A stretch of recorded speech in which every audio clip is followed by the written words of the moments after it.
오늘은 과학 이야기를 해볼까 합니다. 마음 공부와 과학이 무슨 상관이 있을까 하실지 모르지만 그래서 더 준비해 보았습니다. 과학을 알면 비로소 보이는 것.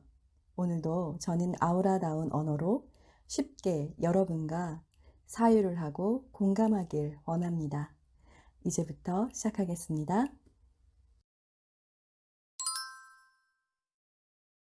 세상은 왜 존재할까? 존재하지 않는 것에는 이유가 필요 없습니다. 하지만 무엇인가 존재한다면 왜 그것이 있어야 하는지 설명이 필요합니다.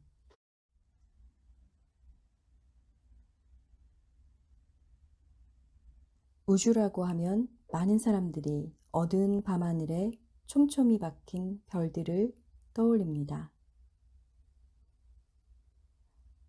하지만 우주는 존재하는 이 세상 전부입니다. 스마트폰, 벚꽃, 고양이는 말할 것도 없고 지금 당신도 우주의 일부입니다. 우주는 시공간과 물질이라는 두 부분으로 구성됩니다. 시공간은 무대, 물질은 배우라고 할 수 있습니다. 그렇다면 우주는 시공간이라는 무대 위에서 자연법칙이라는 대본에 따라 물질이라는 배우가 연기하는 연극입니다. 우리는 누가 왜 연극을 제작했는지, 아니 왜 우주가 존재하는지 알지 못합니다. 하지만 우주가 항상 존재하고 있었는지 아니면 어느 순간부터 존재하기 시작했는지는 알고 있습니다. 아인슈타인의 상대성 이론은 우주의 시작점에 대한 질문을 과학적 탐구 대상으로 만들었습니다. 상대성 이론에서 시공간은 연극 무대와 같이 고정된 것이 아닙니다.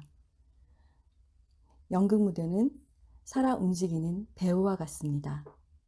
배우의 특성이나 움직임에 따라서 무대의 구조가 매 순간 함께 바뀌기 때문입니다. 상대성 이론에서 시공간은 물질과 마찬가지로 기술되어야 할 하나의 대상에 불과합니다.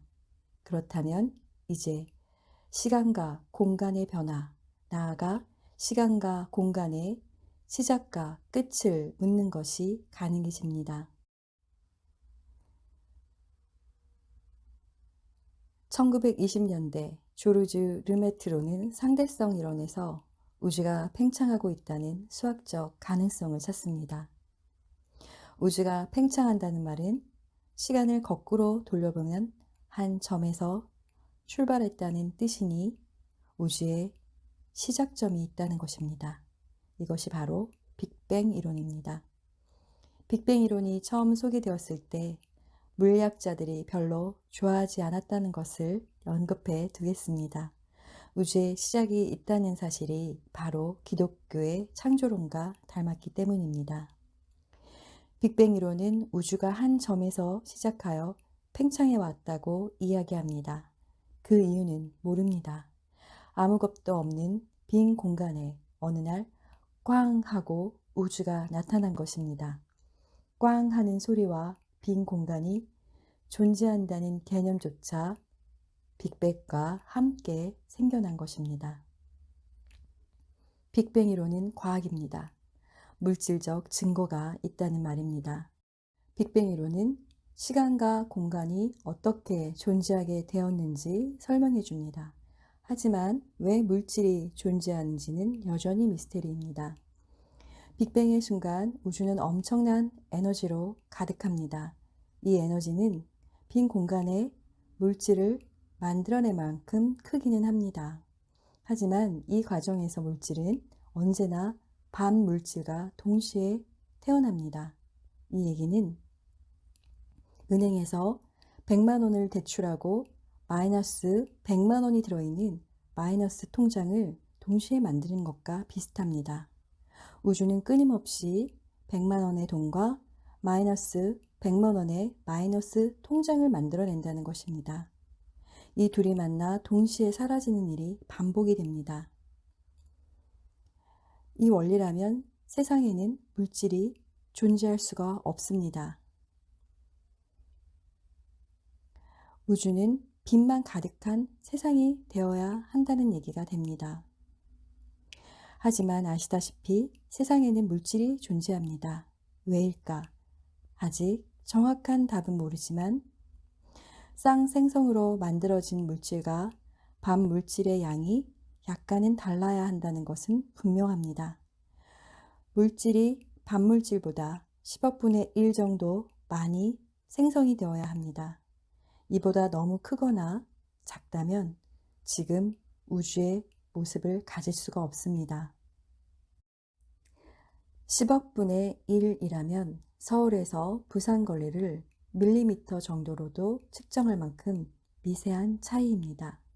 아무튼 세상의 물질은 알 수 없는 비대칭에서 생겨났습니다. 빅뱅이 왜 그렇게 중요한지 묻는 분들이 있습니다. 작가 T.S. 엘리엇은 이렇게 말했습니다.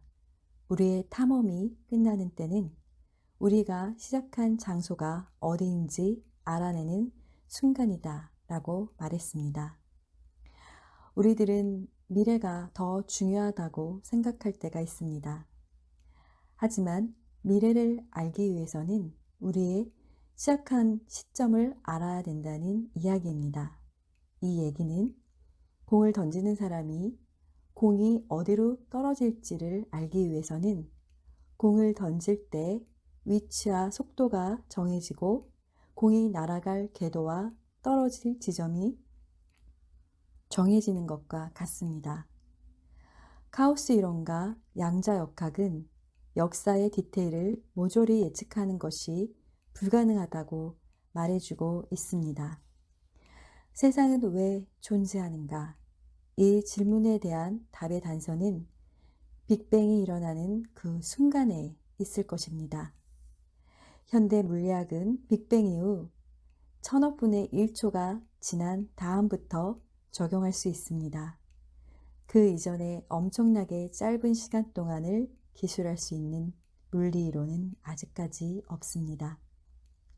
이 찰나와도 같은 시간 속에서 우리는 우주 존재의 이유를 찾아낼 수 있을까요?